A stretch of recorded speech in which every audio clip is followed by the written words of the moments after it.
Hello दोस्तों, आप सभी का स्वागत है हमारे YouTube channel mission of science. Mission of science की ओर से आपको ये जो है सेशन लॉन्च किया गया है और इस सेशन में आपको टॉप 100 क्वेश्चन करवाया जाएगा। उन टॉप 100 क्वेश्चन को सेलेक्ट किया गया है जो बिहार बोर्ड 2022 का एग्ज़ाम होगा, उसमें आपको डायरेक्ट इसी सेशन से जितने जो 35 नंबर का ऑब्जेक्टिव पूछा जाता है आपको इसी सेशन से बन जाएगा। तो यह सेशन जो है वो टॉप 100 क्वेश्चन का होगा और जो बिहार बोर्ड ऑब्जेक्टिव जो बायोलॉजी का 35 नंबर का जो क्वेश्चन पूछा जाता है उस ताले को खोलने की जो चाबी है वो इस सेशन में है। इस भौकाल सेशन में उस ताले को खोलने की जो चाबी है वो टॉप 100 क्वेश्चन है।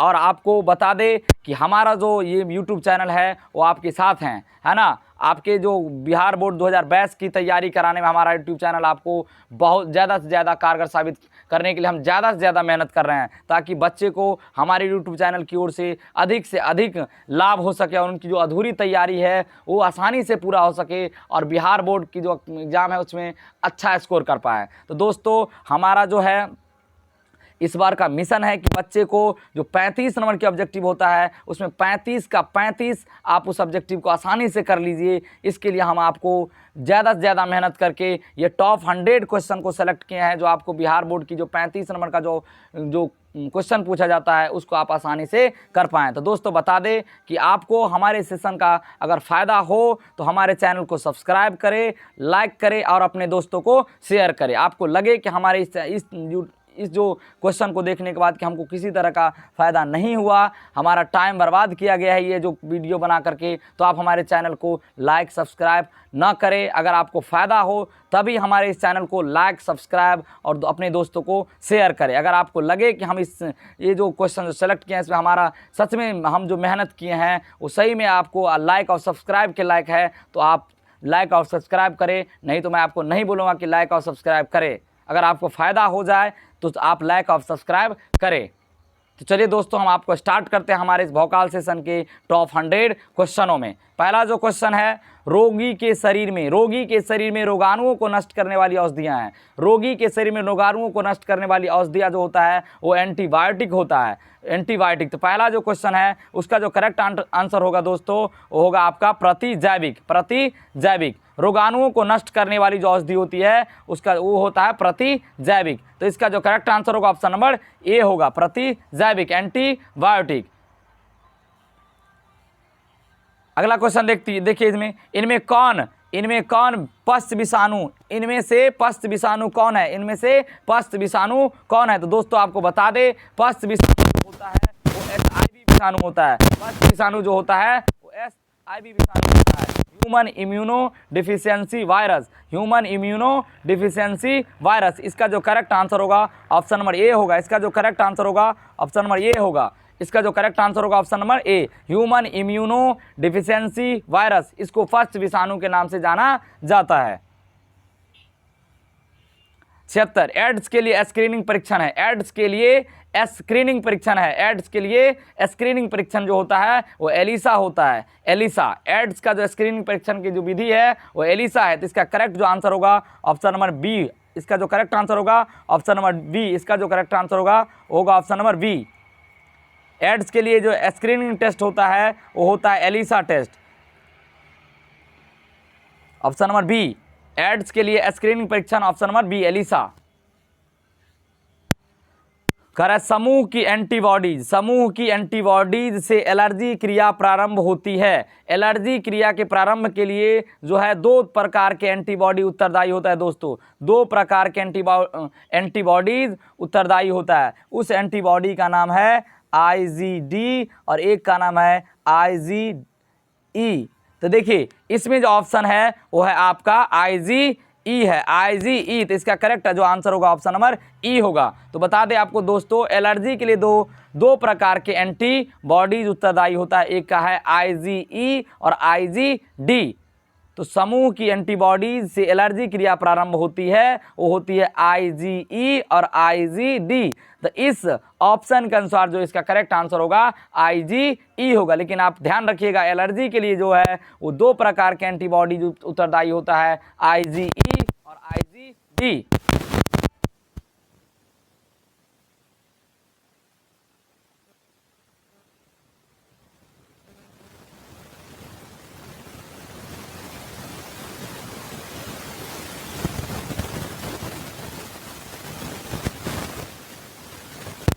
देखिए अगला जो क्वेश्चन है वो है ऑन्कोलॉजी किसका अध्ययन है। ऑन्कोलॉजी किसका अध्ययन है, तो बता दें दोस्तों कैंसर के अध्ययन को ऑन्कोलॉजी कहा जाता है। कैंसर के अध्ययन को ऑन्कोलॉजी कहा जाता है। तो इसका जो करेक्ट आंसर होगा दोस्तों वो होगा कैंसर। इसका जो करेक्ट आंसर होगा दोस्तों होगा कैंसर। ऑप्शन नंबर ए ऑन्कोलॉजी, कैंसर के अध्ययन को ऑन्कोलॉजी कहा जाता है। तो इसका जो करेक्ट आंसर होगा दोस्तों ऑप्शन नंबर ए होगा। इसका जो करेक्ट आंसर होगा दोस्तों ऑप्शन नंबर ए होगा, ऑन्कोलॉजी। अगला देखिए दोस्तों फेरोमोन जाल में क्या होता है। फेरोमोन जाल में क्या होता है, तो फेरोमोन जाल में मादा फेरोमोन होता है। फेरोमोन जाल में क्या होता है दोस्तों, मादा फेरोमोन होता है। इसका जो करेक्ट आंसर होगा ऑप्शन नंबर बी होगा दोस्तों। इसका जो करेक्ट आंसर होगा ऑप्शन नंबर बी होगा। फेरोमोन जाल में क्या होता है, तो मादा फेरोमोन होता है। उत्तक संवर्धन द्वारा बड़ी संख्या में पौधा उत्पन्न करने की विधि कहलाती है। उत्तक संवर्धन द्वारा बड़ी संख्या में पौधा उत्पन्न करने की विधि कहलाता है दोस्तों सूक्ष्म प्रजनन। सूक्ष्म प्रजनन, सूक्ष्म प्रजनन। उत्तक संवर्धन द्वारा बड़ी संख्या में पौधा उत्पन्न करने की विधि क्या कहलाता है दोस्तों, वो कहलाता है सूक्ष्म प्रजनन कहलाता है दोस्तों। क्या कहलाता है, सूक्ष्म प्रजनन।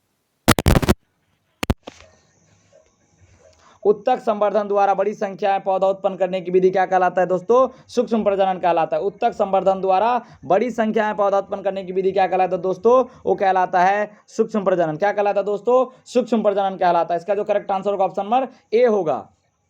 अगला क्वेश्चन देखिए, वीर्य संचित किया जाता है। वीर्य संचित किया जाता है, वीर्य जो है उसको संचित किया जाता है, वो दोस्तों किया जाता है तरल नाइट्रोजन में। तरल नाइट्रोजन में -40 डिग्री सी पे वीर्य को जो है संचित किया जाता है दोस्तों, वो किया जाता है तरल नाइट्रोजन में -40 डिग्री सेंटीग्रेड पे। कितना डिग्री सेंटीग्रेड पे दोस्तों, -40 डिग्री सेंटीग्रेड पे तरल नाइट्रोजन में वीर्य को संचित किया जाता है। सीमेन को जो है वो स्टोर किया जाता है तरल नाइट्रोजन में -40 डिग्री सेंटीग्रेड पे। -40 डिग्री सेंटीग्रेड पर दोस्तों स्पर्म जो है सीमेन को जो है वो रखा जाता है -40 डिग्री सेंटीग्रेड पर तरल नाइट्रोजन में रखा जाता है दोस्तों। तो इसका जो करेक्ट आंसर होगा दोस्तों, इसका जो करेक्ट आंसर होगा दोस्तों होगा option number B. Option number B, तरल नाइट्रोजन में वीर्य को जो है संचित किया जाता है तरल नाइट्रोजन में दोस्तों।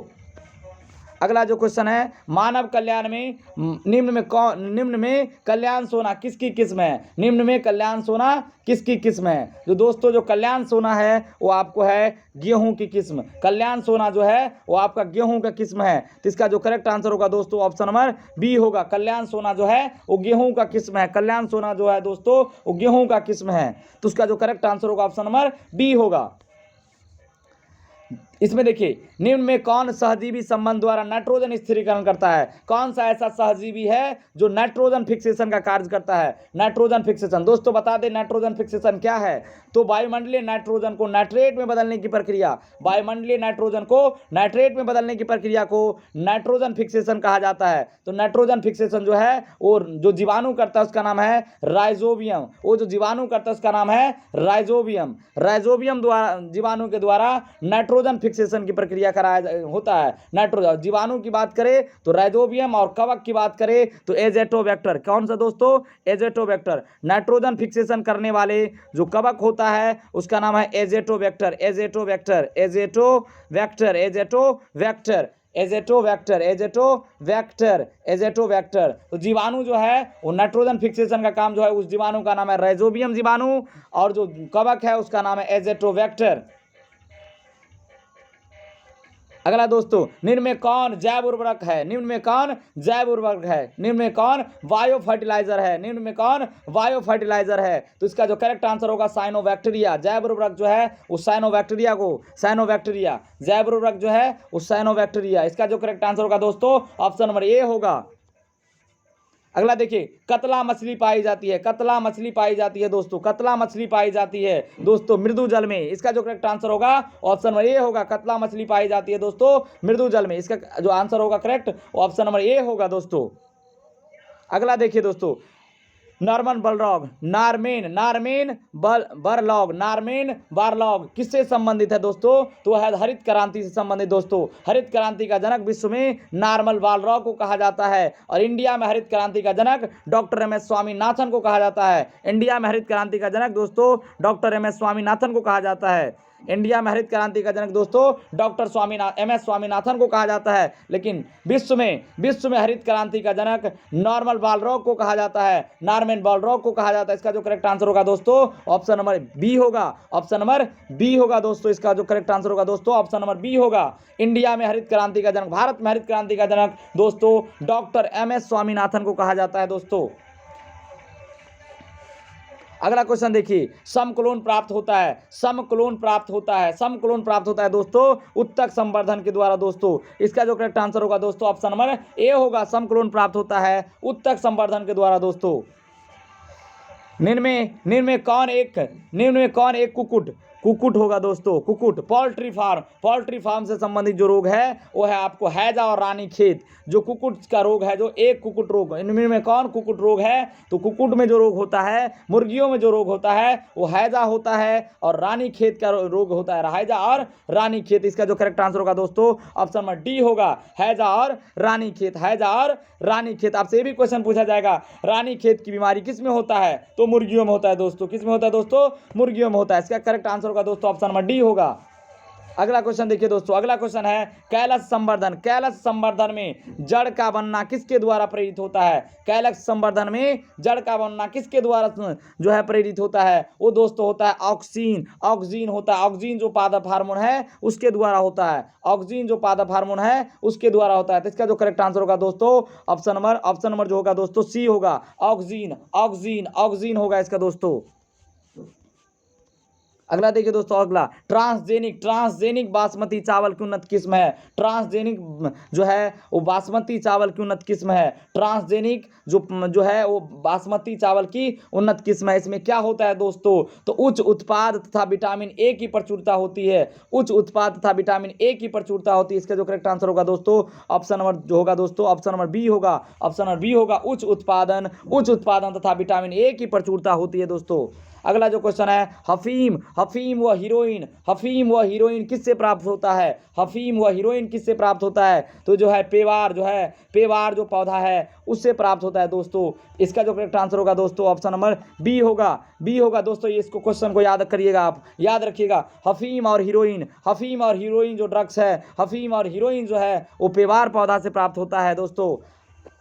अगला, निम्न में कौन गेहूं का उन्नत किस्म है दोस्तों। इसका जो गेहूं का जो सबसे उन्नत किस्म है वो सोनालिका है दोस्तों। उन्नत किस्म है जो गेहूं का जो है सबसे उन्नत किस्म है जो है वो सोनालिका है दोस्तों। इसका करेक्ट आंसर ऑप्शन नंबर ए होगा दोस्तों। अगला क्वेश्चन देखिए दोस्तों, वायुमंडलीय आर्द्रता को किससे मापा जाता है। वायुमंडलीय आर्द्रता को मापने वाला यंत्र को हाइग्रोमीटर कहा जाता है दोस्तों। वायुमंडलीय आर्द्रता को मापने वाले यंत्र को हाइग्रोमीटर कहा जाता है दोस्तों। इसका जो करेक्ट आंसर होगा दोस्तों ऑप्शन नंबर बी होगा दोस्तों।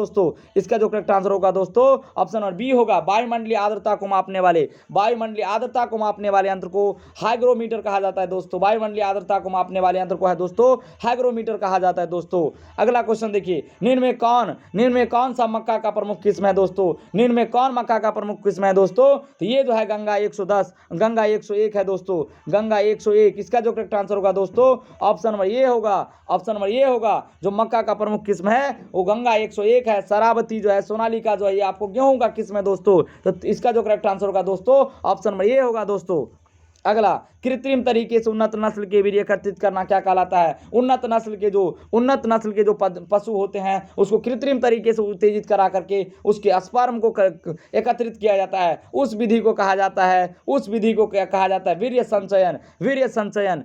जो उन्नत नस्ल के जो पशु होते हैं, उन्नत नस्ल के जो सांड होते हैं या भैंसे होते हैं, उनसे जो है कृत्रिम तरीके से उत्तेजित करा करके उनका वीर्य एकत्रित किया जाता है, उसे कहा जाता है वीर्य संचयन दोस्तों। तो इसका जो करेक्ट आंसर होगा दोस्तों ऑप्शन नंबर बी होगा। इसका जो करेक्ट आंसर होगा दोस्तों ऑप्शन नंबर बी होगा, वीर्य संचयन। यानी जो है उन्नत किस्म के जो है वो क्या कहते हैं, भैंसा या सांड को कृत्रिम तरीके से उत्तेजित करा करके उसके वीर्य को कलेक्ट करना वीर्य संचयन कहलाता है। क्या कहलाता है दोस्तों, वीर्य संचयन कहलाता है दोस्तों। अगला जो इसका करेक्ट आंसर होगा दोस्तों, अगला क्वेश्चन देखिए दोस्तों। अगला क्वेश्चन है मेहसाना किसकी प्रजाति है? मेहसाना किसकी प्रजाति है दोस्तों? मेहसाना जो है वो भैंस की प्रजाति है। मेहसाना जो है वो भैंस की प्रजाति है दोस्तों। तो इसका जो करेक्ट आंसर होगा दोस्तों, इसका जो करेक्ट आंसर होगा दोस्तों ऑप्शन नंबर बी होगा। मेहसाना जो है वो भैंस की प्रजाति है। मेहसाना जो है दोस्तों वो भैंस की प्रजाति है। तो इसका जो करेक्ट आंसर होगा दोस्तों ऑप्शन नंबर बी होगा दोस्तों। अगला क्वेश्चन देखिए, गन्ना अनुसंधान संस्थान कहाँ अवस्थित है? गन्ना अनुसंधान संस्थान कहाँ अवस्थित है दोस्तों? तो ये जो है दोस्तों कोयम्बटूर में अवस्थित है दोस्तों। कहाँ अवस्थित है दोस्तों? तो इसका जो करेक्ट आंसर होगा option number B, Coimbatore. Coimbatore गन्ना अनुसंधान संस्थान कहाँ अवस्थित है दोस्तों? ये कोयम्बटूर में है। गन्ना अनुसंधान संस्थान कहाँ है दोस्तों? यह है जो कोयम्बटूर में है। कहाँ है दोस्तों? कोयम्बटूर में है दोस्तों। अगला क्वेश्चन देखिए, एक ही नस्ल के पशुओं के बीच प्रजनन कराने की जो विधि होता है, एक ही नस्ल के पशुओं के बीच, एक ही नस्ल के पशुओं के बीच, एक ही नस्ल के पशुओं के बीच प्रजनन कराने की विधि को कहा जाता है अंतः प्रजनन दोस्तों। अंतः प्रजनन कहा जाता है दोस्तों, अंतः प्रजनन। इसका जो करेक्ट आंसर होगा दोस्तों ऑप्शन नंबर ए होगा। एक ही नस्ल के पशुओं के बीच प्रजनन कराने की जो विधि का क्या कहलाता है? अंतः प्रजनन, इंटरनल ब्रीडिंग, इंटरनल ब्रीडिंग कहा जाता है दोस्तों। इसका जो करेक्ट आंसर होगा ऑप्शन नंबर ए होगा दोस्तों। अगला क्वेश्चन देखिए, दलहनी पौधों के जड़, दलहनी पौधों के जड़ पिंड में कौन सा जीवाणु पाया जाता है दोस्तों? दलहनी पौधे के जड़ में जो है दोस्तों वो हो जाता है राइजोबियम जीवाणु पाया जाता है दोस्तों। राइजोबियम जीवाणु दलहनी पौधों में जो गांठ के रूप में जो होता है उसको कहा जाता है जड़ पिंड। उसमें जो है राइजोबियम जीवाणु पाया जाता है जो वायुमंडलीय नाइट्रोजन को नाइट्रेट में परिवर्तित करता है, यानी नाइट्रोजन फिक्सेशन का कार्य करता है, जो पौधे प्रोटीन बनाने में सहायक होते हैं दोस्तों। तो दलहनी पौधे के जड़ में जो है वो राइजोबियम जीवाणु पाया जाता है दोस्तों। तो इसका जो करेक्ट आंसर होगा दोस्तों ऑप्शन नंबर ए होगा। दलहनी पौधों के जड़ पिंड में कौन सा जीवाणु दोस्तों? राइजोबियम जीवाणु दोस्तों। अगला क्वेश्चन, बैक्टीरिया की खोज किसने किया था दोस्तों? बैक्टीरिया का जो खोज किया था दोस्तों वो किया था ल्यूवेनहॉक। ल्यूवेनहॉक ने बैक्टीरिया का जो खोज किया था दोस्तों एंटोनी वान ल्यूवेनहॉक ने किया था दोस्तों। इसलिए इनको जो है ना बैक्टीरियोलॉजी है ना, फादर ऑफ बैक्टीरियोलॉजी भी कहा जाता है दोस्तों। ल्यूवेनहॉक को फादर ऑफ बैक्टीरियोलॉजी कहा जाता है दोस्तों। उन्होंने बैक्टीरिया का खोज किया था दोस्तों। अगला क्वेश्चन, द्रव यानी तरल पदार्थ को 70 से 80 डिग्री सेंटीग्रेड पर गर्म कर एकाएक तेजी से ठंडा करने की प्रक्रिया को क्या कहते हैं दोस्तों? 70 से 80 डिग्री सेंटीग्रेड पर गर्म करके एकाएक ठंडा करने की प्रक्रिया को कहा जाता है दोस्तों पास्चुराइजेशन। क्या कहा जाता है दोस्तों? पास्चुराइजेशन कहलाता है दोस्तों। तो इसका जो करेक्ट आंसर होगा दोस्तों ऑप्शन नंबर होगा, ऑप्शन नंबर बी होगा दोस्तों। ऑप्शन नंबर बी होगा दोस्तों, पास्चुराइजेशन, पास्चुराइजेशन। अगला, दही एवं पनीर उत्पाद है। दही और पनीर जो है वो आपको बनाया जाता है दोस्तों किण्वन प्रक्रिया द्वारा दोस्तों। जो है दही और पनीर जो है वो किण्वन प्रक्रिया द्वारा बनाया जाता है दोस्तों। तो इसका जो करेक्ट आंसर होगा वो होगा आपका option number A, option number A, fermentation विधि द्वारा दोस्तों। फर्मेंटेशन विधि कि दही एवं पनीर जो है दोस्तों फर्मेंटेशन विधि द्वारा बनाया जाता है दोस्तों।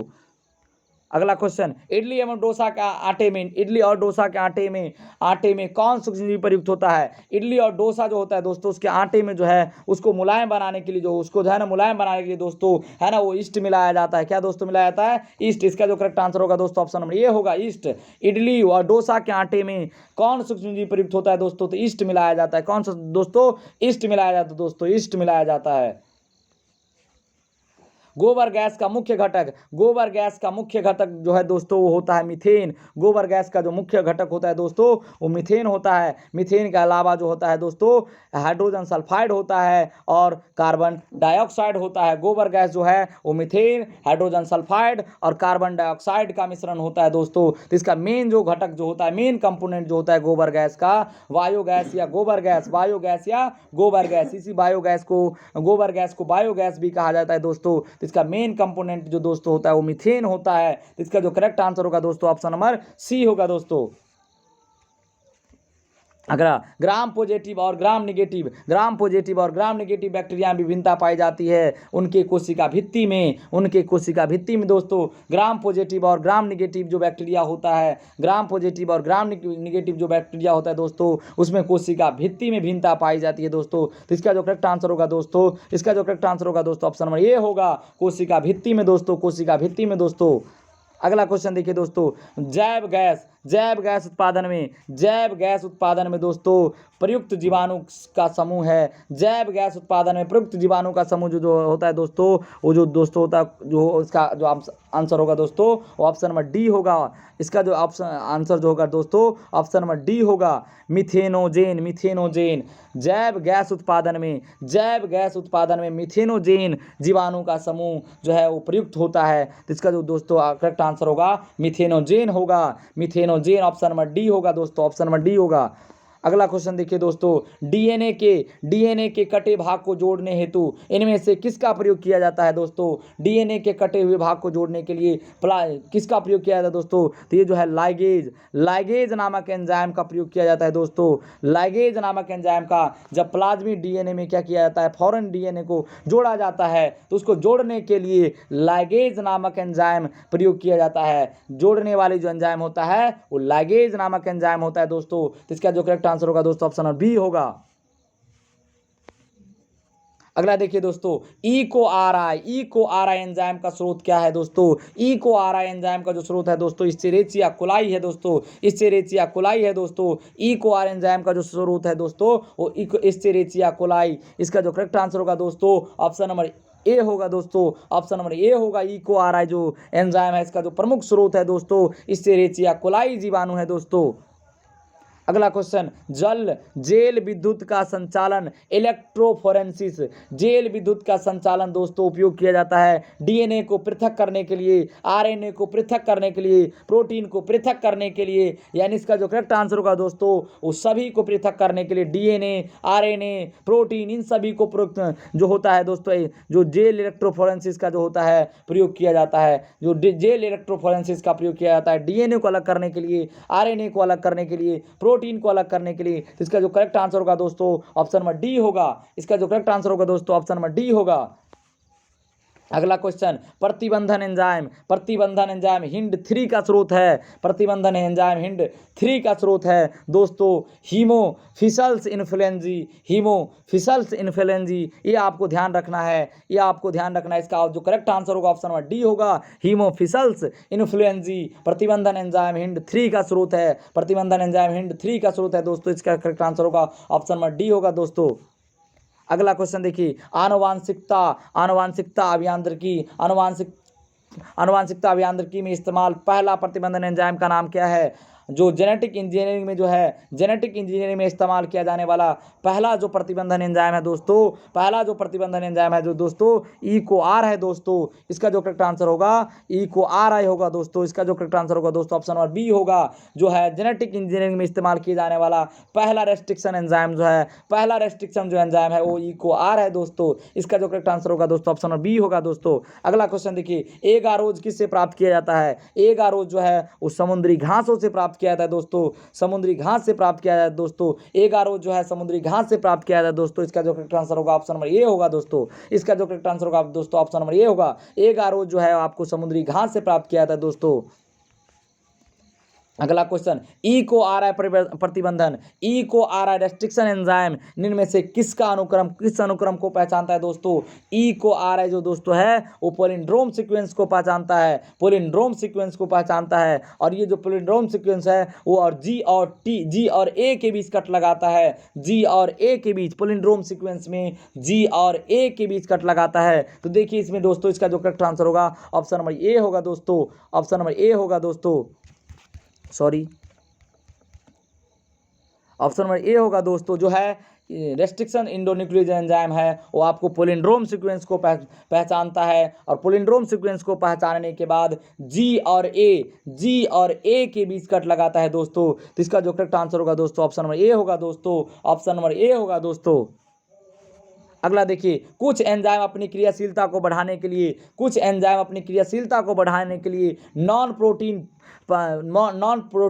जो पदार्थ प्रयोग करते हैं उसको क्या कहते हैं दोस्तों? सह एंजाइम। तो कुछ एंजाइम अपनी क्रियाशीलता को बढ़ाने के लिए सह एंजाइम का प्रयोग करते हैं दोस्तों, सह एंजाइम का। इसका जो करेक्ट आंसर होगा दोस्तों, इसका जो करेक्ट आंसर होगा दोस्तों ऑप्शन नंबर सी होगा दोस्तों। इसका जो करेक्ट आंसर होगा ऑप्शन नंबर सी होगा दोस्तों। अगला क्वेश्चन, आनुवांशिकी अभियांत्रिकी यानी जेनेटिक इंजीनियरिंग में प्रयुक्त होने वाला सबसे सामान्य जीवाणु, जेनेटिक इंजीनियरिंग में प्रयुक्त होने वाला सबसे सामान्य जीवाणु जो है दोस्तों इस्चेरिचिया कोलाई है दोस्तों, इस्चेरिचिया कोलाई है दोस्तों। इसका जो करेक्ट आंसर होगा दोस्तों, इसका जो करेक्ट आंसर होगा दोस्तों ऑप्शन नंबर ए होगा दोस्तों। जेनेटिक इंजीनियरिंग में प्रयुक्त करने वाला होने वाला सबसे सामान्य जो जीवाणु है, सबसे जो सामान्य जीवाणु है वो इस्चेरिचिया कोलाई है दोस्तों, इस्चेरिचिया कोलाई है दोस्तों। इसका जो करेक्ट आंसर होगा दोस्तों ऑप्शन नंबर ए होगा दोस्तों। निम्न में कौन सा रेशेदार प्रोटीन का उदाहरण है दोस्तों, निम्न में कौन सा रेशेदार प्रोटीन का उदाहरण है दोस्तों। ये जो दोस्तों है इसका जो रेशेदार प्रोटीन जो होता है दोस्तों वो फाइब्रिनोजेन है, फाइब्रिनोजेन है दोस्तों, फाइब्रिनोजेन फाइब्रिनोजेन फाइब्रिनोजेन फाइब्रिनोजेन है दोस्तों, गलत लिखा गया है फाइब्रिनोजेन। ये जो ब्लड में पाया जाता है दोस्तों, ब्लड में पाया जाता है और ब्लड क्लॉटिंग के लिए जिम्मेदार होता है फाइब्रिनोजेन प्रोटीन दोस्तों। ये जो है रेशेदार प्रोटीन होता है दोस्तों, ये जो है रेशेदार प्रोटीन होता है। इसका जो करेक्ट आंसर होगा दोस्तों ऑप्शन नंबर सी होगा दोस्तों। अगला क्वेश्चन देखिए दोस्तों, कौन सा न्यूक्लिक अम्ल का बहुलक है, कौन सा जो है वो न्यूक्लिक अम्ल का बहुलक होता है दोस्तों, तो न्यूक्लियोटाइड होता है दोस्तों, न्यूक्लियोटाइड होता है। जो न्यूक्लिक अम्ल का जो बहुलक होता है वो न्यूक्लियोसाइड होता है दोस्तों, न्यूक्लियोसाइड। ध्यान रखना है आपको दोस्तों, न्यूक्लियोसाइड होता है। न्यूक्लिक अम्ल का जो बहुलक होता है वो क्या होता है दोस्तों, न्यूक्लिक अम्ल का जो बहुलक होता है वो होता है न्यूक्लियोसाइड जो है वो न्यूक्लियोसाइड। इसका जो करेक्ट आंसर होगा दोस्तों ऑप्शन नंबर बी होगा दोस्तों। अगला क्वेश्चन देखिए दोस्तों, आनुवांशिकी यांत्रिकी, आनुवांशिकी यांत्रिकी में क्या कहा जाता है, आनुवांशिकी यांत्रिकी को यानी जेनेटिक इंजीनियरिंग को क्या कहा जाता है दोस्तों, जेनेटिक इंजीनियरिंग को दूसरा नाम क्या कहा जाता है, रेस्ट जो है इसको कहा जाता है रिकम्बिनेंट डीएनए टेक्नोलॉजी। क्या कहा जाता है दोस्तों, जेनेटिक इंजीनियरिंग को जो दोस्तों है दूसरा नाम जो है वो क्या कहते हैं, रिकम्बिनेंट डीएनए टेक्नोलॉजी। रिकम्बिनेंट यानी पुनर्योगज डीएनए तकनीकी, पुनर्योगज डीएनए टेक्निक कहा जाता है दोस्तों। आनुवांशिकी इंजीनियरिंग, आनुवांशिकी यानी जेनेटिक इंजीनियरिंग को दोस्तों दूसरा नाम जो है वो पुनर्योगज तकनीकी है, पुनर्योगज। इसका जो करेक्ट आंसर होगा दोस्तों ऑप्शन नंबर ये होगा, यानी रिकम्बिनेंट डीएनए टेक्नोलॉजी कहा जाता है दोस्तों, रिकम्बिनेंट डीएनए टेक्नोलॉजी कहा जाता है दोस्तों। अगला जो क्वेश्चन है दोस्तों, इनमें कौन पहला कृत्रिम रूप से बना जैविक पदार्थ है, इनमें कौन जो है पहला कृत्रिम रूप से बनाया गया जैविक पदार्थ है, वो है आपका इंसुलिन दोस्तों। इंसुलिन है जो जिसे सबसे पहले कृत्रिम रूप से बनाया गया था दोस्तों, इंसुलिन को दोस्तों। अगला क्वेश्चन देखिए दोस्तों, इंसुलिन जो है आपको मधुमेह रोग के इलाज के लिए इसका उपयोग किया जाता है। इन मधुमेह रोग के इलाज के लिए दोस्तों कृत्रिम तरीके से जो है इंसुलिन हार्मोन का जो किया गया था, उत्पादन किया गया था दोस्तों। अगला क्वेश्चन देखिए, पौधों में पिंडनाशी प्रतिरोधक जीन होता है, पौधों में पिंडनाशी प्रतिरोधक जो जीन होता है वो दोस्तों वो बीटी जीन होता है दोस्तों, वो बीटी जीन होता है दोस्तों, बीटी। यही बीटी जीन का प्रयोग करके बीटी कॉटन बनाया गया, बीटी कॉटन जो है वो बीटी जीन को प्रवेश करा करके कॉटन के पौधे में इसी बीटी टॉक्सिन को प्रवेश करा करके उस पौधा का नाम रखा गया बीटी कॉटन। जो क्या किया जाता था, उस कॉटन के जो है पिंड को खा लेता था वो जो है कीड़े, उसको मारने के लिए ये बीटी टॉक्सिन जो है उस पौधे में इंटर करवाया गया दोस्तों। तो ये बीटी, इसका जो करेक्ट आंसर होगा दोस्तों वो बीटी होगा दोस्तों। अगला जो है टमाटर का ट्रांसजेनिक किस्म दोस्तों, टमाटर का ट्रांसजेनिक किस्म दोस्तों याद रखिएगा, टमाटर का ट्रांसजेनिक किस्म जो दोस्तों होता है फ्लेवर सेवर होता है, फ्लेवर सेवर जो होता है दोस्तों। इसका करेक्ट आंसर होगा दोस्तों, इसका जो करेक्ट आंसर होगा दोस्तों ऑप्शन नंबर सी होगा दोस्तों, फ्लेवर सेवर दोस्तों, फ्लेवर सेवर। अगला क्वेश्चन देखिए दोस्तों, जीन अभियांत्रिकी मानव इंसुलिन किससे बनता है, जीन अभियांत्रिकी द्वारा मानव इंसुलिन किससे बनता है दोस्तों। जीन अभियांत्रिकी द्वारा जो मानव इंसुलिन बनाया जाता है वो दोस्तों जीवाणु के द्वारा बनाया जाता है दोस्तों, जीवाणु के द्वारा दोस्तों, बैक्टीरिया के द्वारा दोस्तों। जीन अभियांत्रिकी मानव इंसुलिन किससे बनाता है, जीन अभियांत्रिकी मानव इंसुलिन किससे बनाता है दोस्तों, वो जीवाणु के द्वारा बनाता है दोस्तों। इसका करेक्ट आंसर होगा ऑप्शन नंबर ये दोस्तों। अगला क्वेश्चन देखिए दोस्तों, बीटी कॉटन किससे प्रतिरोधी है, दोस्तों, तो बताए थे दोस्तों वो कीटों से प्रतिरोधी है दोस्तों। वो जब कीट जब उस बीटी कॉटन को खाता है तो वे बीटी टॉक्सिन क्या करते हैं, उसके पीएच पर, उसके आंत के पीएच पर घुल करके उसके जो आंत है उसको फाड़ देता है दोस्तों, जिससे उस कीट की क्या हो जाती है दोस्तों, मृत्यु हो जाती है दोस्तों। इसका जो करेक्ट आंसर होगा दोस्तों ऑप्शन नंबर जो होगा ए होगा दोस्तों। इसका जो करेक्ट आंसर होगा दोस्तों ऑप्शन नंबर ए होगा, बीटी कॉटन किससे प्रतिरोधी होता है दोस्तों, तो ऑप्शन नंबर ये कीट से प्रतिरोधी होता है दोस्तों, कीट प्रतिरोधी पादप है दोस्तों ये। अगला क्वेश्चन, प्रथम ट्रांसजेनिक फसल दोस्तों, प्रथम ट्रांसजेनिक फसल दोस्तों वो है आपको तंबाकू दोस्तों। प्रथम ट्रांसजेनिक फसल दोस्तों तंबाकू होता है। प्रथम ट्रांसजेनिक फसल जो है दोस्तों वो तंबाकू है। प्रथम ट्रांसजेनिक फसल जो दोस्तों है वो तंबाकू है दोस्तों। अगला क्वेश्चन देखिए दोस्तों, ट्रांसजेनिक जानवर का उदाहरण दोस्तों, ट्रांसजेनिक जानवर का उदाहरण है दोस्तों। ट्रांसजेनिक जानवर जो है वो गाय भी है दोस्तों, चूहा भी है दोस्तों, सुअर भी है दोस्तों, इनमें से सभी है दोस्तों। ट्रांसजेनिक जंतु जो है वो चूहा जानवर, यानी जिस पे क्या किया जाता है ट्रांसजेनिक जंतु, जिस उसको कहते हैं जिस पर टीके या वैक्सीन का प्रयोग किया जाता है, ट्रायल किया जाता है दोस्तों, वो है जो है आपको गाय, चूहा, सुअर दोस्तों। गाय, चूहा, सुअर, इस पर जो है आपको ट्रायल किया जाता है वैक्सीन यानी टीके का दोस्तों। इसका जो करेक्ट आंसर होगा दोस्तों ऑप्शन नंबर डी होगा दोस्तों। ऑप्शन नंबर डी होगा दोस्तों इसका करेक्ट आंसर दोस्तों। ऑप्शन नंबर डी होगा दोस्तों। अगला क्वेश्चन देखिए दोस्तों, जैव तकनीक में प्रयुक्त आणविक कैंची यानी जैव यानी बायोटेक्नोलॉजी में प्रयुक्त होने वाला जो जैविक कैंची होता है दोस्तों, यानी जैविक कैंची यानी कैंची का काम कौन करता है दोस्तों, वो कटर एंजाइम करता है। और कटर एंजाइम दोस्तों कौन होता है, रेस्ट्रिक्शन एंडोन्यूक्लियेज एंजाइम। रेस्ट्रिक्शन एंडोन्यूक्लियेज एंजाइम को कटर एंजाइम या आणविक कैंची कहा जाता है दोस्तों। ये क्या करता है, डीएनए को काटने का काम करता है दोस्तों, डीएनए को काटने का काम करता है दोस्तों। इसका जो करेक्ट आंसर होगा रेस्ट्रिक्शन एंडोन्यूक्लियेज एंजाइम होगा दोस्तों। जैविक आणविक कैंची कहा जाता है दोस्तों इसको, कटर एंजाइम या आणविक कैंची कहा जाता है रेस्ट्रिक्शन एंडोन्यूक्लियेज एंजाइम को दोस्तों, क्योंकि यह डीएनए को क्या करता है, काटने का काम करता है दोस्तों। अगला क्वेश्चन दोस्तों, इथेनॉल के औद्योगिक उत्पादन में प्रयुक्त होता है दोस्तों। इथेनॉल के औद्योगिक उत्पाद में प्रयुक्त होता है दोस्तों। इसका जो करेक्ट आंसर होगा दोस्तों सैक्रोमाइसिस सेरेवेसी दोस्तों। इसका जो करेक्ट आंसर होगा दोस्तों ऑप्शन नंबर डी होगा दोस्तों। सैक्रोमाइसिस सेरेवेसी जीवाणु का जो है सैक्रोमाइसिस सेरेवेसी जीवाणु का प्रयोग किया जाता है दोस्तों। इसका जो करेक्ट आंसर होगा दोस्तों ऑप्शन नंबर डी होगा दोस्तों। अगला देखिए क्वेश्चन, दूध में कौन सा डाइसेकेराइड उपस्थित होता है, यानी दूध में कौन सा डाइसेकेराइड यानी कौन सा कार्बोहाइड्रेट उपस्थित होता है दोस्तों। तो सबको पता है दोस्तों दूध में जो है दोस्तों ग्लैक्टोज होता है दोस्तों। ग्लैक्टोज नहीं दोस्तों, लैक्टोज आपको ध्यान रखना है। दूध में जिसमें लैक लगा हो, लैक यानी लैक्टोज पाया जाता है दोस्तों। दूध में जो है वो कौन सा कार्बोहाइड्रेट होता है दोस्तों, डाइसेकेराइड कार्बोहाइड्रेट, उसका नाम है लैक्टोज दोस्तों। इसका करेक्ट आंसर होगा ऑप्शन नंबर डी होगा दोस्तों। अगला देखिए, मधुमेह रोगियों के द्वारा उपयोग में लाया जाने वाला इंसुलिन किसके अग्नाशय से निकाला जाता था दोस्तों। पहले जो मधुमेह रोग के इलाज के लिए जो दोस्तों इंसुलिन बनाया जाता था वो दोस्तों सुअर के हाथों से बनाया जाता दोस्तों, सुअर के अग्नाशय से बनाया जाता दोस्तों, सुअर और इसके बाद भैंस। तो पहले जो होता था सुअर, लेकिन इस जो इंसुलिन से रोगियों के शरीर में एलर्जी उत्पन्न हो जाती थी दोस्तों, एलर्जी की स्थिति उत्पन्न होती थी दोस्तों। इसलिए बायोटेक्नोलॉजी का उपयोग करके जो अब इंसुलिन बनाया जा रहा है, लेकिन इससे पहले जो है दोस्तों वो सुअर के अग्नाशय से इंसुलिन तैयार किया जाता था दोस्तों। लेकिन इसकी जो सबसे बड़ी कमी थी, उससे रोगियों को एलर्जी उत्पन्न हो जाता था दोस्तों। तो इसका जो करेक्ट आंसर होगा दोस्तों ऑप्शन नंबर ए होगा दोस्तों। इसका जो करेक्ट आंसर होगा ऑप्शन नंबर ए होगा दोस्तों। अगला क्वेश्चन देखिए, जैव तकनीक में यानी बायोटेक्नोलॉजी में प्रयुक्त आणविक कैंची दोस्तों, ये दोबारा क्वेश्चन आ गया है। बायोटेक्नोलॉजी में जो आणविक कैंची का कार्य करता है दोस्तों, वो करता है रेस्ट्रिक्शन एंडोन्यूक्लियेज एंजाइम दोस्तों।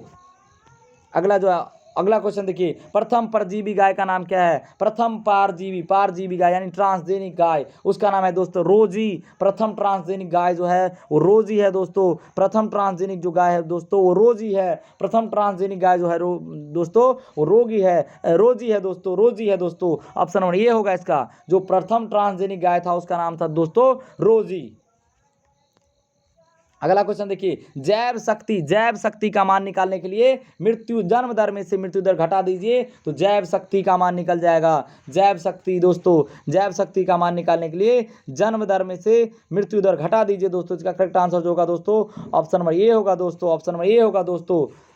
अगला क्वेश्चन देखिए दोस्तों, अगला क्वेश्चन देखिए, जीरोफाइट में होता है, जीरोफाइट यानी जो बोले दोस्तों कि जो मरुस्थल में जो पादप उगता है उसको जीरोफाइट प्लांट कहा जाता है, जिसमें रंध्र जो है वो सिकुड़ा हुआ रहता है, यानी धंसा हुआ रहता है, गहरा जड़ होता है, मोटा क्यूटील होता है दोस्तों, यानी इसमें सभी होगा। इसका करेक्ट आंसर होगा दोस्तों, यानी वो जो वेपरेशन जो क्रिया होती है, वाष्पोत्सर्जन क्रिया जो होती है उसको रोकने के लिए रंध्र सिकुड़ा हुआ रहता है, गहरा जड़ होता है दोस्तों, मोटा क्यूटील होता है, क्यूटिकल मोटा जो उसका जो है जो क्यूटिकल जो होता है वो मोटा होता है दोस्तों, यानी तो इसका करेक्ट आंसर होगा दोस्तों ऑप्शन नंबर डी होगा दोस्तों। जीरोफाइट प्लांट समझ लीजिए, जो मरुस्थल में उगता है दोस्तों, मरुस्थल में उगने वाले प्लांट को जीरोफाइट प्लांट्स कहा जाता है दोस्तों। अगला क्वेश्चन दोस्तों, लॉग एक्सपोनेंशियल वृद्धि के लिए जो सूत्र होता है दोस्तों वो dn/dt equal to RN, dn/d2 equal to RN दोस्तों, dn/d2 इक्वल टू RN जो होता है दोस्तों, तो इसका जो करेक्ट आंसर होगा दोस्तों ऑप्शन नंबर डी होगा दोस्तों। लॉग एक्सपोनेंशियल वृद्धि के लिए जो है लॉग एक्सपोनेंशियल वृद्धि के लिए जो सूत्र होता है दोस्तों dn/dt इक्वल टू RN होता है दोस्तों, dn/d2 इक्वल टू RN होता है दोस्तों। इसका जो करेक्ट आंसर होगा दोस्तों ऑप्शन नंबर डी होगा दोस्तों। अगला क्वेश्चन देखिए, अगला क्वेश्चन, पारिस्थितिक तंत्र शब्द का उपयोग सबसे पहले किसने किया था दोस्तों? पारिस्थितिक तंत्र शब्द का जो है पारिस्थितिक तंत्र इकोसिस्टम शब्द का उपयोग करने वाला जो साइंटिस्ट था वो टॉन्सली था दोस्तों, एजी टॉन्सली था दोस्तों। उसका क्या पूरा नाम है? एजी टॉन्सली। क्या था दोस्तों? पारिस्थितिक तंत्र शब्द का जो प्रयोग किया था वो एजी टॉन्सली नामक साइंटिस्ट ने किया था। तो इसका जो करेक्ट आंसर होगा दोस्तों ऑप्शन नंबर सी होगा। पारिस्थितिक तंत्र शब्द का प्रयोग एजी टॉन्सली नामक साइंटिस्ट ने किया था दोस्तों, एजी टॉन्सली नामक दोस्तों ने साइंटिस्ट ने किया था दोस्तों, एजी टॉन्सली। इसका जो करेक्ट आंसर होगा दोस्तों ऑप्शन नंबर सी होगा दोस्तों। अगला क्वेश्चन देखिए दोस्तों, अपघटक होता है डीकम्पोजर, जो क्या करता है पादप क्या कहते हैं जो दोस्तों उत्पादक उपभोक्ता के शरीर को, मरे हुए शरीर को डीकम्पोज कर देता है, वो अपघटक कहलाता है दोस्तों। इसका जो काम करता है दोस्तों वो जीवाणु और कवक करता है दोस्तों। डीकम्पोजर का काम जो करता है वो दोस्तों वो करता है जीवाणु और कवक करता है दोस्तों, जीवाणु और कवक। तो आपसे पूछा जाएगा अपघटक क्या है, अपघटक किसे कहते हैं? तो वे सूक्ष्म जीव जो क्या करता है उत्पादक और उपभोक्ता के मृत शरीर को डिकम्पोज करता है, उसको अपघटक कहते हैं दोस्तों, अपघटक कहते हैं दोस्तों। तो इसका जो करेक्ट आंसर होगा दोस्तों ऑप्शन नंबर डी होगा, जीवाणु और कवक होगा दोस्तों। अगला क्वेश्चन देखिए दोस्तों, लाइकेन जो सूचक होता है वो SO2 का सूचक होता है दोस्तों। लाइकेन जो सूचक होता है दोस्तों SO2 का सूचक होता है दोस्तों। लाइकेन जो सूचक होता है दोस्तों वो SO2 सल्फर डाइऑक्साइड का सूचक होता है दोस्तों, सल्फर डाइऑक्साइड का सूचक होता है दोस्तों लाइकेन, सल्फर डाइऑक्साइड का सूचक होता है दोस्तों लाइकेन। इसका जो करेक्ट आंसर होगा दोस्तों ऑप्शन नंबर बी होगा दोस्तों, ऑप्शन नंबर बी होगा दोस्तों। अगला देखिए क्वेश्चन दोस्तों, कीट भक्षी पौधे कीट को खाते हैं, कीट भक्षी पौधे जो होते हैं वो कीट को खाते हैं, वो नाइट्रोजन प्राप्ति के लिए दोस्तों कीट भक्षी जो पौधे हैं वो कीटों को खाते हैं नाइट्रोजन प्राप्ति के लिए दोस्तों। इसका करेक्ट आंसर होगा दोस्तों ऑप्शन नंबर डी होगा दोस्तों। कीट भक्षी जो पादप होते हैं वो जो कीटों को खाते हैं वो नाइट्रोजन की प्राप्ति के लिए दोस्तों, इसका करेक्ट आंसर होगा ऑप्शन नंबर डी दोस्तों। अगला दोस्तों, जैव व्यवस्था में सबसे स्पष्ट इकाई जो सबसे स्पष्ट इकाई होती है वो कहलाता है जीव दोस्तों। जीव जो है वो जैव व्यवस्था की सबसे स्पष्ट इकाई होता है दोस्तों। इसका जो करेक्ट आंसर होगा दोस्तों ऑप्शन नंबर डी होगा दोस्तों, ऑप्शन नंबर डी होगा दोस्तों। अगला क्वेश्चन देखिए दोस्तों, इनमें कौन पारिस्थितिक पिरामिड हमेशा सीधा होता है दोस्तों? पारिस्थितिक पिरामिड 3 प्रकार का होता है दोस्तों, जैव भार का पिरामिड, संख्या का पिरामिड और ऊर्जा का पिरामिड। जिसमें जो पिरामिड जो होता है वो जो पिरामिड होता है ना दोस्तों, सॉरी दोस्तों एक मिनट,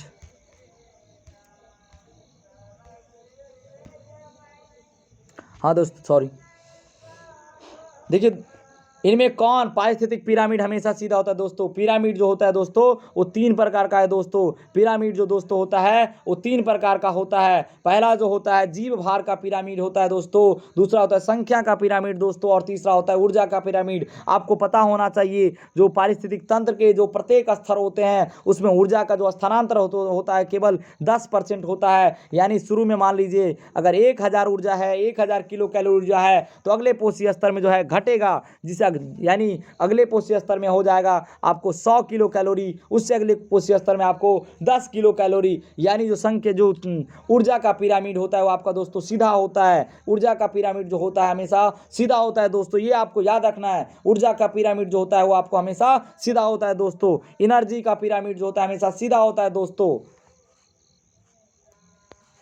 अगला क्वेश्चन दोस्तों, इनमें कौन सर्वाधिक ऊर्जा प्राप्त करता है दोस्तों? अब ये बताएं दोस्तों, इनमें से सबसे सर्वाधिक जो ऊर्जा प्राप्त करता है दोस्तों वो उत्पादक करता है, उसके बाद उससे कम जो है उपभोक्ता करता है, उसके बाद जो प्राथमिक उपभोक्ता उससे कम, द्वितीयक उससे कम, क्योंकि प्रत्येक स्तर में ऊर्जा का जो ह्रास होता है 90% होता है और केवल 10% ऊर्जा अगले पोषक स्तर में स्थानांतरित होता है दोस्तों। यानी 90% कम होता जाता है और 10% ऊर्जा का स्थानांतरण अगले पोषक स्तर में होता है दोस्तों। यानी उत्पादक सबसे ज्यादा ऊर्जा प्राप्त करता है और उपभोक्ता कम ऊर्जा प्राप्त करता है दोस्तों। इसका जो करेक्ट आंसर होगा दोस्तों ऑप्शन नंबर बी होगा दोस्तों, ऑप्शन नंबर बी होगा। क्योंकि पूछा जाएगा कि पारिस्थितिक तंत्र के प्रत्येक पोषक स्तर में कितने % ऊर्जा का स्थानांतरण होता है दोस्तों? केवल 10%। और 90% ऊर्जा क्या हो जाता है दोस्तों? उसका लॉस हो जाता है दोस्तों।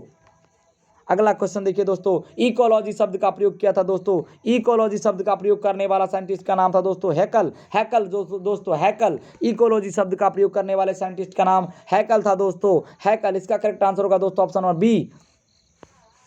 अगला क्वेश्चन देखिए, पारिस्थितिक तंत्र का संबंध किसके द्वारा दर्शाया जाता है दोस्तों? पारिस्थितिक तंत्र का संबंध जो दोस्तों है वो पिरामिड के द्वारा दर्शाया जाता है दोस्तों।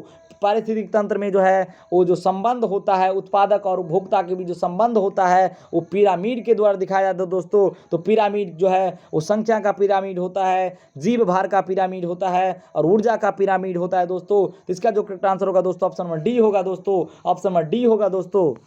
अगला दोस्तों क्वेश्चन, संख्या के आधार पर एक फल वाले वृक्ष का पिरामिड कैसा होगा दोस्तों? तो एक फल वाले वृक्ष का जो है वो फल क्या है, जो वृक्ष एक होता है लेकिन उस पर लगे हुए फल की संख्या क्या होता है? ज़्यादा होता है, क्योंकि तब ये जो पिरामिड होगा वो उल्टा होगा दोस्तों। जैसे जो दोस्तों देख लीजिए पिरामिड आपको, जैसे देखिए दोस्तों ये जो है आपको वृक्ष है, एक वृक्ष को मान लीजिए और इस पर जो है वो आपको जो इस पर जो है फल है दोस्तों, इस पर जो फल होता है दोस्तों ये देखिए उत्पादक जो देखिए, और ये वाला जो देखिए ये कैसा है दोस्तों? ये बड़ा हो रहा है दोस्तों। यानी ये क्या हो रहा है आपको? उल्टा पिरामिड दिख रहा है दोस्तों। ये जो है पेड़ है यानी उत्पादक और इस पर जो फल लगे हुए हैं उसकी संख्या ज़्यादा होगा, तो ये पिरामिड कैसा होगा दोस्तों? उल्टा होगा दोस्तों। तो इसका जो करेक्ट आंसर होगा दोस्तों ऑप्शन नंबर सी होगा दोस्तों।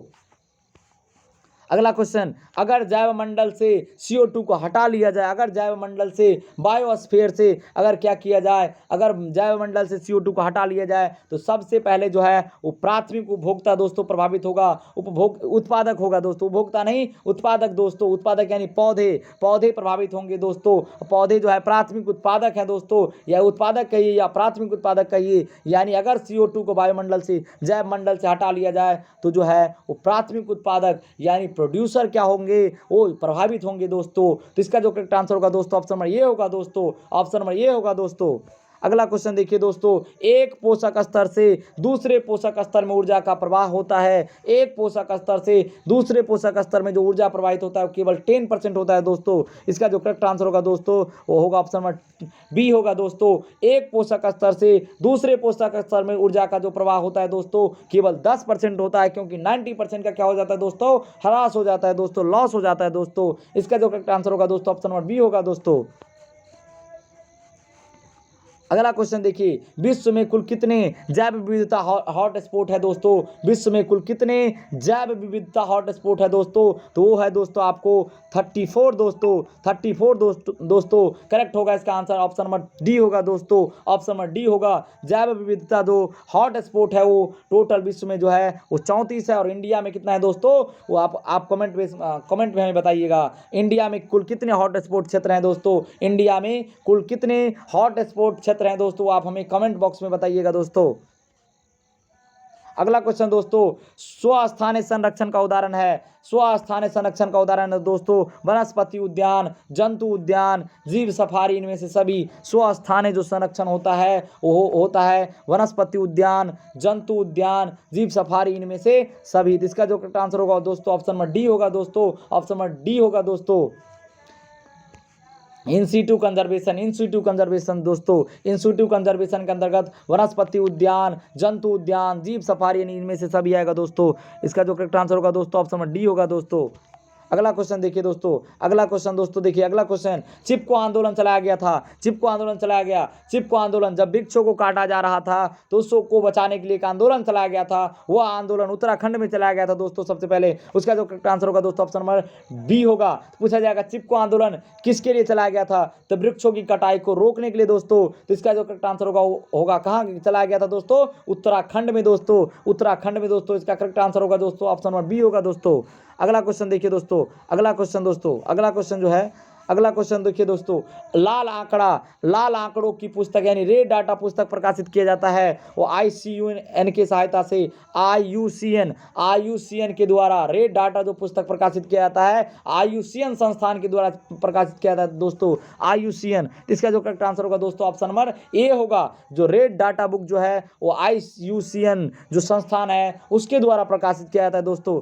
अगला क्वेश्चन दोस्तों, गेंडा अभ्यारण्य किस राज्य में अवस्थित है दोस्तों। गेंडा जो है वो राष्ट्रीय गेंडा जो है अभ्यारण्य जो है वो असम में है दोस्तों। गेंडा जो अभ्यारण्य है दोस्तों वो असम में है दोस्तों। तो इसका जो करेक्ट आंसर होगा दोस्तों ऑप्शन नंबर ए होगा दोस्तों।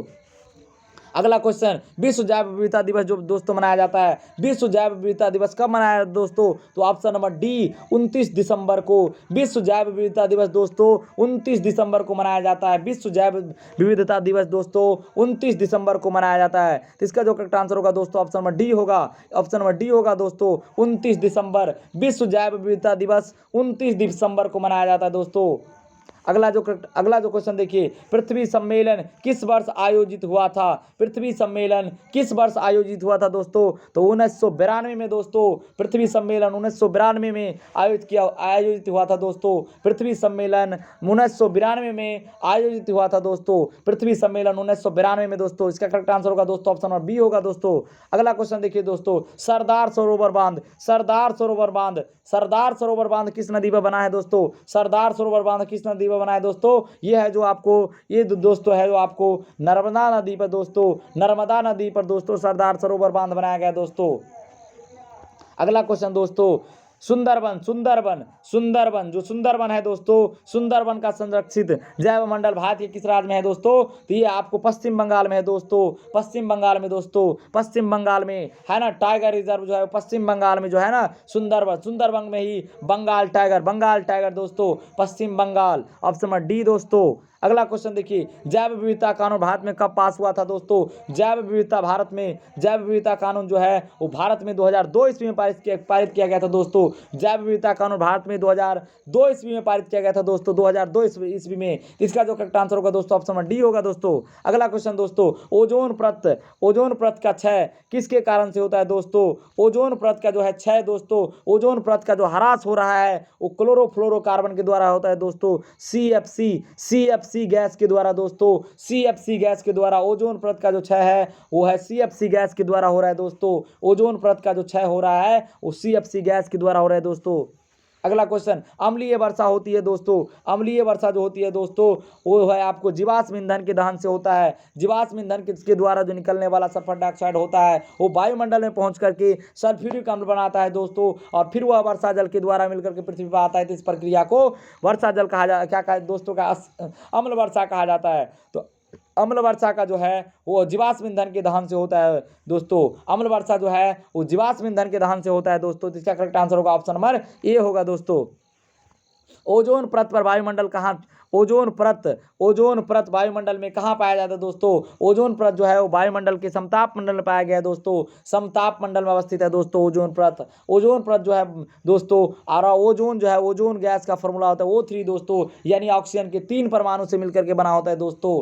जो इसका करेक्ट आंसर होगा, जो ओजोन जो है वो समताप मंडल में अवस्थित होता है दोस्तों, अवस्थित है दोस्तों समताप मंडल में। और यह क्या करता है, पृथ्वी पर आने वाली अल्ट्रावायलेट किरण, जो सूर्य से आने वाली जो किरण अल्ट्रावायलेट है उसको सोख लेता है और पृथ्वी पर आने नहीं देता है दोस्तों। ओजोन परत का जो काम है वो सूर्य से आने वाली हानिकारक परावैंगनिक किरण को अपने में सोख लेता है और पृथ्वी पर आने से रोक देता है दोस्तों। इसलिए इसको पृथ्वी का सुरक्षा कवच भी कहा जाता है दोस्तों, पृथ्वी का सुरक्षा कवच भी कहा जाता है दोस्तों। इसका जो करेक्ट आंसर होगा दोस्तों ऑप्शन नंबर बी होगा दोस्तों। इसका जो करेक्ट आंसर होगा दोस्तों ऑप्शन नंबर बी होगा दोस्तों। अगला क्वेश्चन देखिए दोस्तों, अगला क्वेश्चन दोस्तों, डॉप्सन इकाई मापक है, वो डॉप्सन जो इकाई है वो किसको मापता है दोस्तों? तो ओजोन स्तर की मोटाई को मापने के लिए डॉप्सन इकाई का प्रयोग किया जाता है दोस्तों। ओजोन की इकाई ओजोन स्तर की मोटाई मापने वाले को क्या बोला जाता है? डॉप्सन इकाई में मापा जाता है दोस्तों।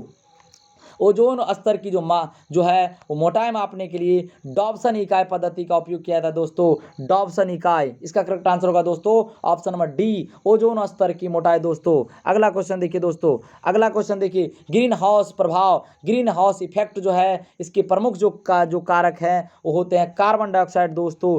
ग्रीन हाउस इफेक्ट के लिए जो जिम्मेदार गैसेज होते हैं दोस्तों वो कार्बन डाइऑक्साइड होते हैं दोस्तों, कार्बन डाइऑक्साइड होते हैं दोस्तों। इसका जो करेक्ट आंसर होगा दोस्तों ऑप्शन नंबर बी होगा दोस्तों।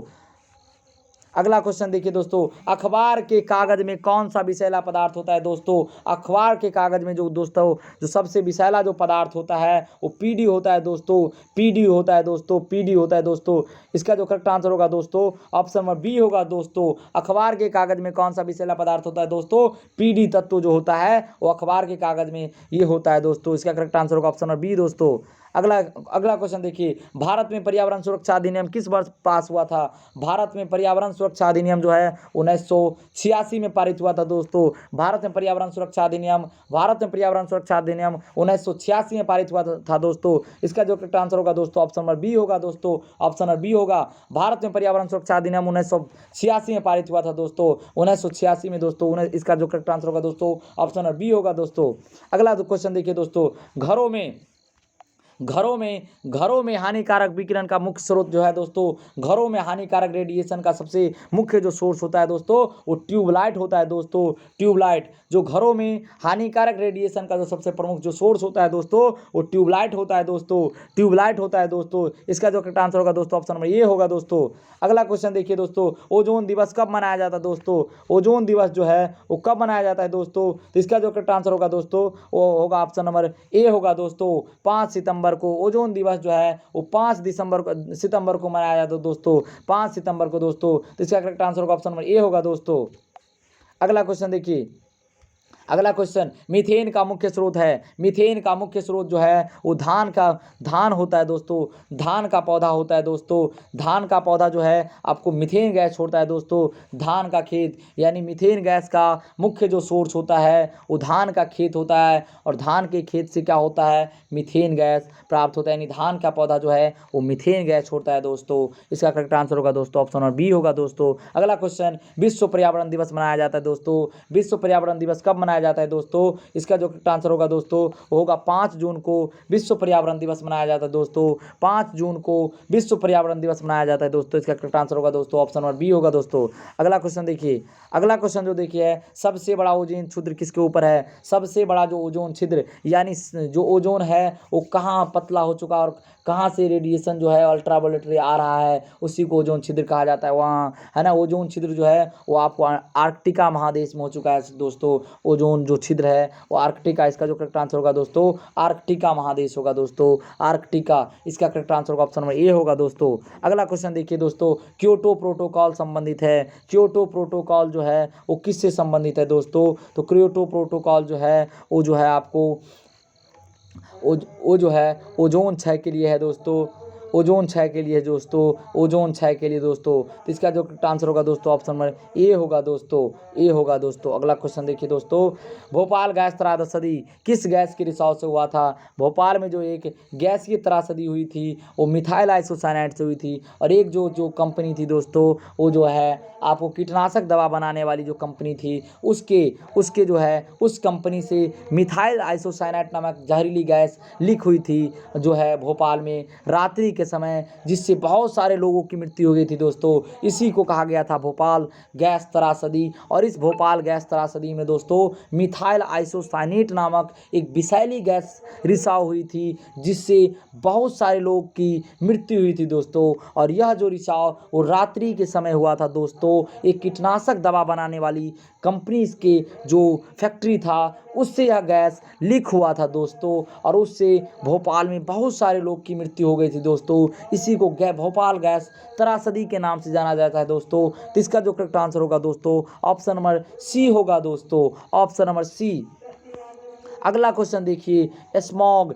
स्मॉग किससे बनता है दोस्तों? कुहासा और धुआं जब मिल जाता है दोस्तों तो जो स्मॉग का रूप ले लेता है दोस्तों। स्मॉग स्मॉग जो है वो धुआं और कुहासा से बनता है दोस्तों। धुआं और कुहासा से बनता है दोस्तों स्मॉग। इसका जो करेक्ट आंसर होगा दोस्तों ऑप्शन नंबर ए होगा दोस्तों। अगला क्वेश्चन देखिए, चलिए दोस्तों ये जो हमारा जो 100 जो क्वेश्चन था वो समाप्त हुआ दोस्तों। अगर आपको हमारा सेशन अच्छा लगा तो लाइक करें, सब्सक्राइब करें और अपने दोस्तों को शेयर करें। और हमारे वीडियो को हमारे इससे भी अच्छे अच्छे वीडियो पाने के लिए, इससे भी अच्छे अच्छे जो बायोलॉजी के क्वेश्चन आंसर जो पाने के लिए हमारे चैनल को लाइक सब्सक्राइब करें। अगर आपको हमारा चैनल से जो आपको फ़ायदा हो तो हमारे चैनल को लाइक सब्सक्राइब करें दोस्तों। धन्यवाद।